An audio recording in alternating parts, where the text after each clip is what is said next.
With some fat chick-a-doodle-doo.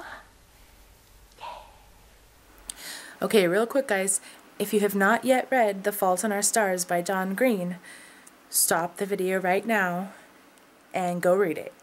And then come back and watch this, because there are spoilers ahead. If you have not read it, stop the video. You've been warned. So I just finished reading The Fault in Our Stars, and I wanted to share some thoughts with you guys. So hopefully this is coherent. Except for my favorite novel, which I've been building a personal relationship with for about 17 years, I have never, ever felt so personally invested in a book before. I just cared about the characters and their struggles so much that their struggles became my struggles, and I felt with them and for them, and that's always amazing. The first of many times that I cried during this book was on page 18, when it's just a simple little sentence talking about the weather. And then we were out of Jesus' heart and in the parking lot, the spring air just on the cold side of perfect, the late afternoon light heavenly in its hurtfulness. Just by the beauty of how this sentence was written, I got overwhelmed with emotion and I started tearing up. Just because of one little, isn't that amazing how one line on a page, just one simple line, can strike you. Even with all the crying that I did throughout the whole book, sometimes it felt like I was never gonna stop crying. It wasn't a depressing book, and it wasn't sad, and I mean it was sad, but you know what I mean? It didn't bring me down, and I never felt emotionally manipulated.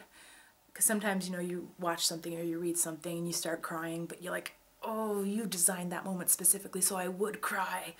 I didn't feel like that at all during this book.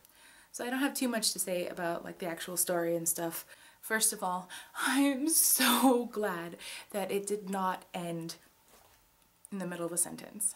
As soon as I read that that's how an imperial affliction ended, I was like, God, John, please, please, please, please do not end Hazel's story in the middle of a sentence. Do not do that to us. And I didn't think he would, but there was my worry throughout the whole rest of the book that that's what was going to happen. And like every fiber of my being wanted just to turn to the last page just to see if it ended in, you know, mid-sentence. But I didn't. I held off. Now, besides that one random sentence, my favorite part was at almost the very end. Definitely a more intentionally important sentence, if that makes sense. When Hazel says, "Who am I to say that these things might not be forever? Who is Peter Van Houten to assert as fact the conjecture that our labor is temporary? All I know of heaven and all I know of death is in this park, an elegant universe in ceaseless motion, teeming with ruined ruins and screaming children." I'm gonna cry right now. It's so good. It's so beautiful. I connected with so much of the book. And I loved that Hazel found out the ending to her story. Oh, I'm gonna cry. She found out, you know, the whole time she's searching for what happened in an imperial affliction, but she's really searching for answers for what's going to happen when she's gone. And she finds out. She gets to find out. And, you know, who knows how real life's going to go. But as far as she knows, her mom's going to move on with her life. Her mom is going to, you know, get a degree and get a job. And her parents are going to stay together. And knowing the answer to that story is what she's been searching for the whole time. So I just thought that was very well done and very beautiful.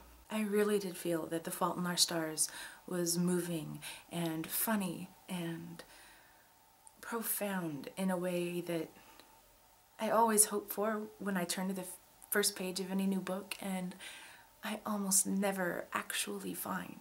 So John, if you somehow watch this,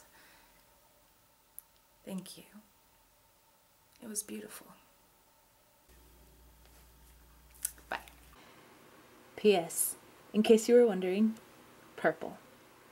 150,000. But this one is mine.